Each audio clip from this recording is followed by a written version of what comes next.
Hi everyone and welcome back. Today I wanted to do a video that I have seen a little bit on BookTube, but with a bit of a unique spin.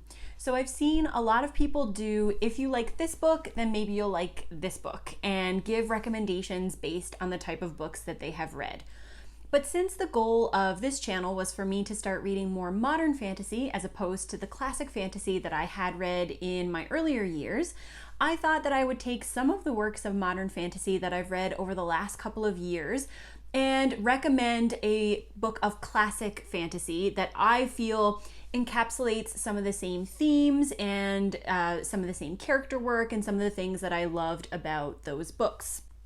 And we will jump right in and get started. I have 6 books and 6 recommendations that I want to make today.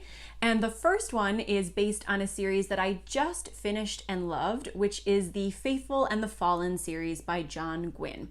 Just to give a very short recap, The Faithful and the Fallen is an epic fantasy series. It's 4 books long, written by John Gwynne, that follows the battle of 2 groups of people basically who have been divided into the forces of good versus the forces of evil. And you have these disparate bands of characters who are slowly working separately toward the same goal and who converge to take place in this kind of epic grand scale battle that will determine the fate of the land that they live in. This was a fantastic series. I loved it. John Gwynne was great at writing action scenes. The fighting was excellent.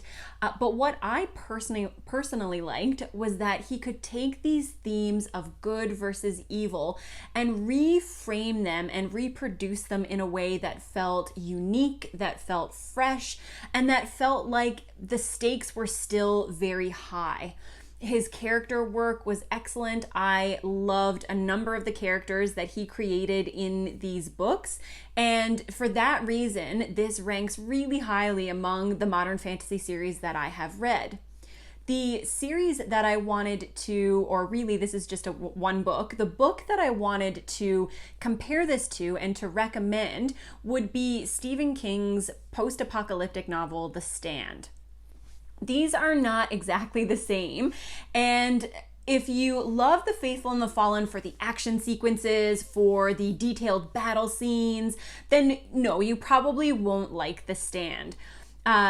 If you like John Gwynne's Faithful and the Fallen for the character work, for the overall themes of good versus evil, of people being complex, of what makes someone good or bad being more than surface level, then I think you really would like The Stand. For anybody who doesn't know, The Stand, which was written in 1978, is a post-apocalyptic novel that follows, again, these small bands of people that are regrouping and trying to find a way to rebuild civilization after a plague spreads across the earth. And just as in The Faithful and the Fallen, these groups, though they are separated by distance, they do start to fall in 2 camps. One camp following this figure who represents the good in the world, and one following a very dark figure who represents the greed and the hatred. And it's a really fascinating book because the people who end up in each camp aren't necessarily truly 100% good, 100% evil. But Stephen King, I think, has a way of writing characters that makes them feel fully realized and helps you understand the complexities of human nature. This is a giant book. If you read the uncut edition, it's over 1,000 pages. There's lots of time for him to get into the type of character work that he does so well, and lots of time, despite the fact that it is a standalone, for you to feel really attached to the characters. Both characters on the side of good and on the side of bad. I think that there are characters that are really likable and really well done on each side. And for that reason, it is one of my favorite Stephen King novels, and I think a favorite for a lot of people. So I think if you like The Faithful and the Fallen by John Gwynne, then you should give a try to The Stand by Stephen King. The second series that I wanted to talk about is the Ryeria Revelations by Michael J. Sullivan, and based on that book, I would like to recommend the Dragonlance Chronicles by Tracy Hickman and Margaret Weiss. So the Ryeria Revelations are a collection of classic fantasy tropes that were recently written by Michael J. Sullivan. It follows the adventures of a friendship duo that is a favorite for many fantasy fans. That would be Royce and Hadrian. And the reason that I recommended these two books together is because I think they're both great jumping off points for people who are new to fantasy. The Ryeria Revelations doesn't do anything groundbreaking in fantasy. It doesn't do anything particularly new. It doesn't do anything that you probably haven't read before if you've read a lot of fantasy. But it's just a really fun adventure. It's got two great characters who clearly care a lot for each other. If you enjoy friendships in fantasy, Royce and Hadrian is a favorite friendship for many. And I think if you haven't read a lot of fantasy, this is a very accessible, very fun story that is really easy to get into. The books are very quick reads. They're bound up, the editions at least that I have are bound up in 2 books per volume. So if you just read them one at a time, they're actually quite short and they're a lot of fun. They're, like I said, they when I read them, I didn't feel like I got anything totally new from them, but I thought this would be a really great place to start if you are new to fantasy, or if you're just tired of giant series and giant books and you wanted to give yourself a little bit of a palate cleanser in that way. The Dragonlance Chronicles, by contrast, by Hickman and Weiss, were written in the early 80s, and they are what you think of when you envision your classic sword and sorcery fantasy.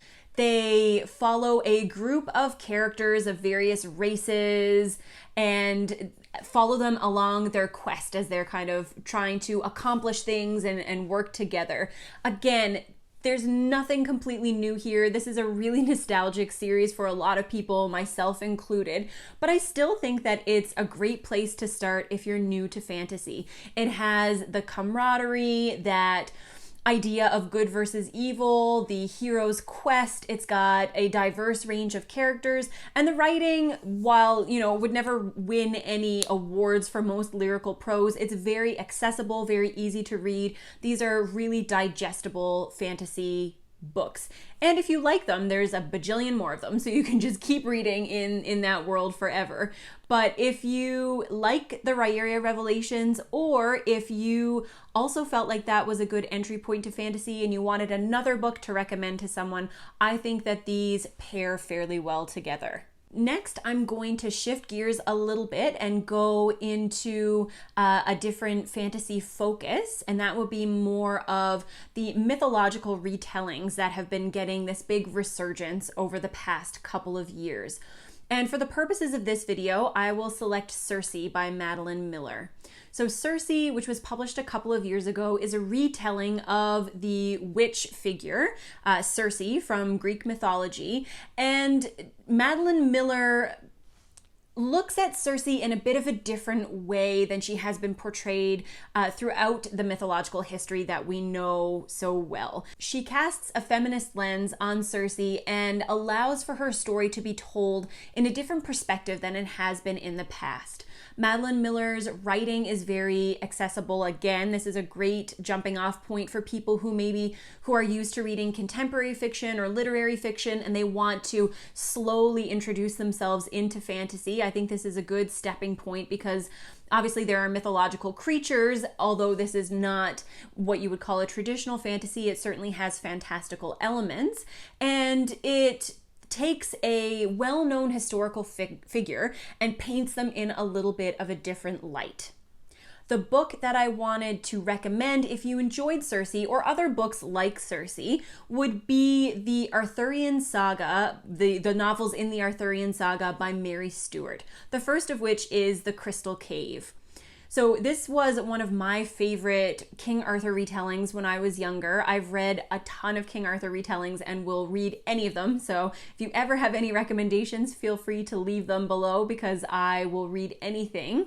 But these are amongst the very best. Mary Stuart has excellent writing, and the way that she examines the Arthurian myths brings the characters to life, makes you incredibly invested in the story. And these books focus on the character of Merlin. So just as in Cersei, we focused on a magical creature or a magical woman who is prominent in the Greek mythologies, these books focus on the character of Merlin, who obviously plays a really big role in King Arthur's story. So if you like that kind of shifting of perspective to a well-known but sometimes overlooked member of myths and legends, I think that Mary Stuart's Arthurian Saga would be a perfect place for you to start. Next, I would like to compare a book of Neil Gaiman's. Neil Gaiman is one of my favorite authors, and I'm always happy to be able to fit one of his books into a video. So I took his book, The Ocean at the End of the Lane. And I think if you liked reading this book, then you may like reading The Man Who Was Thursday by G.K. Chesterton.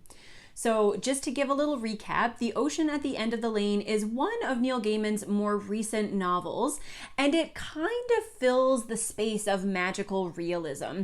Ostensibly, it's about a middle-aged man who returns to his hometown for a funeral, and as he's there, he visits the site where his house used to be and starts to remember traumatizing and frightening events from his childhood. It is an incredibly atmospheric novel, and I would argue that the themes and the exploration of ideas is what drives the book rather than the plot. Neil Gaiman's prose is beautiful. He writes lyrical novels. I would say that he definitely fits the realm of literary fantasy, and I love reading his books. The Ocean at the End of the Lane is one of my favorites of his, and I think if you like this book, if you've given it a try and you enjoyed reading it, then you may also enjoy reading The Man Who Was Thursday by G.K. Chesterton. The Man Who Was Thursday was written in 1908, and it is actually billed as a psychological thriller.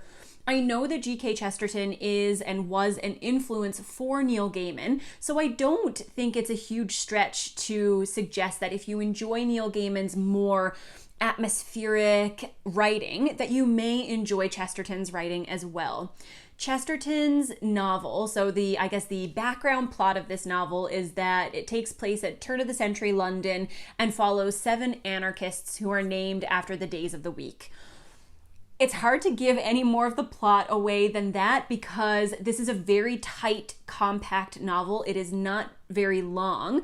And reading it is about discovering the atmosphere, thinking about the themes and the ideas that bring this novel to light. I think to tell you more of the plot would be a disservice. And all I'm going to say is if you enjoy atmospheric writing, I think that Neil Gaiman's sense of atmosphere and of setting a scene were heavily influenced by Chesterton's writing. And if you enjoy that in a fantasy novel, despite the fact that this isn't technically fantasy, I think that you would really, really enjoy it. It is well worth reading, and I think anybody who loves fantasy, anybody who wants to be a writer, I think this is a great book to check out. For the penultimate pick, I want to compare Terry Pratchett's book Nation, which is probably the oldest modern fantasy book that I have on this list. This came out in 2008, was one of his last novels that he wrote, and is not a Discworld novel. So it's one of his novels that is independent of Discworld. And I'm going to say that if you liked Nation by Terry Pratchett, that you might like A Wizard of Earthsea by Ursula K. Le Guin. Or if you've read A Wizard of Earthsea, which is really popular, but you haven't read Nation by Terry Pratchett, then I think you might also like it in the reverse as well.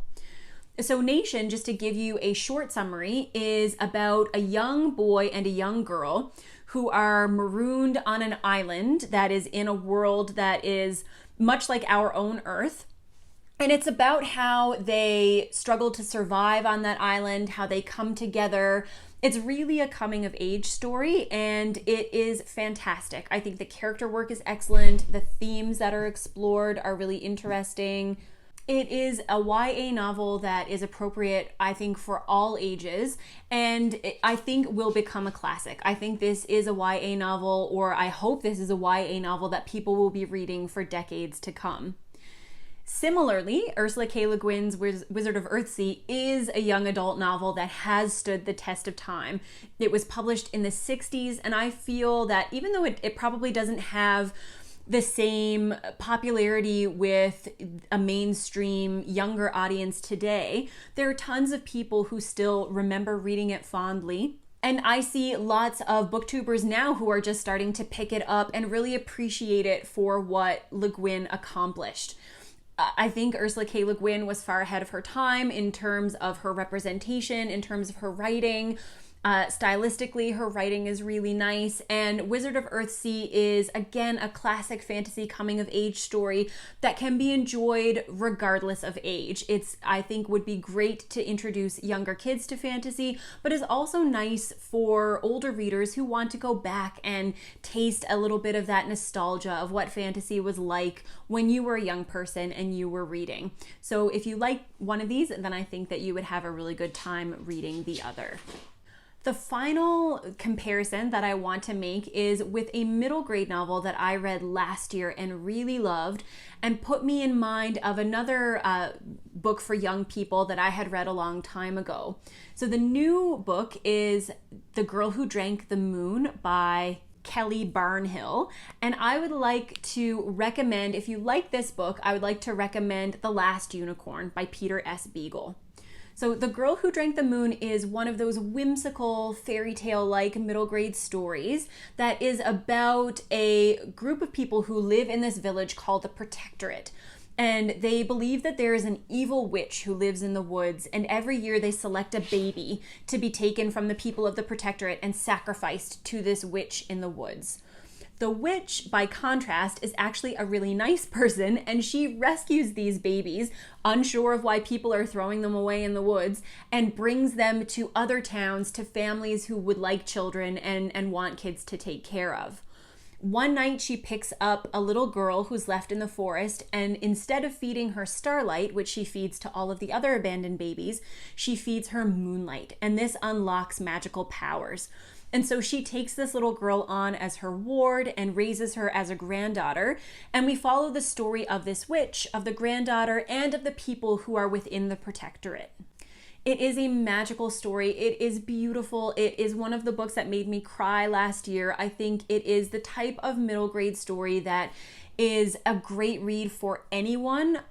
I don't understand how anybody wouldn't like this book. It was absolutely gorgeous, but also sad, and it just brings up a host of emotions. And that is why I think that it pairs nicely with The Last Unicorn. The Last Unicorn is another classic work of fantasy published, I believe, in the 1960s by Peter S. Beagle, and it follows the story of a unicorn who believes that she is the last of her kind. And she meets up with kind of a ragtag bunch of friends and goes off on a quest to see if she can find any more of her kind. And again, this book is whimsical. It definitely has a distinctly fairy tale feeling to it. It is atmospheric, and it is hauntingly sad.